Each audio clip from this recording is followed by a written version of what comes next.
Hi guys! Hi everyone! Kumusta na? So this is Manay Gina. Mag-mini vlog tayo guys. At syempre yung pag-uusapan natin for today's video is si Ken or Philip ng SB19. Kasi nga nung nakarang araw meron nga siyang event sa Let's Get Closer ng close-up kasi isa siya sa endorser. So ngayon nakakatuwa lang panoorin na makikita mo talaga kung paano ka down to earth si Ken.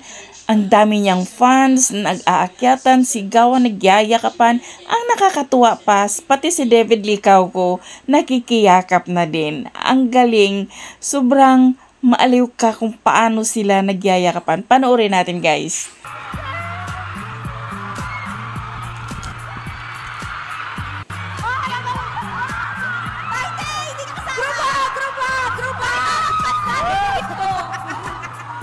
Oh, diba guys? Ang sarap panoorin. Grabe yung mga fans ni Philip talaga. Sobrang nakakatuwa. So, yun lang guys. Thank you for watching.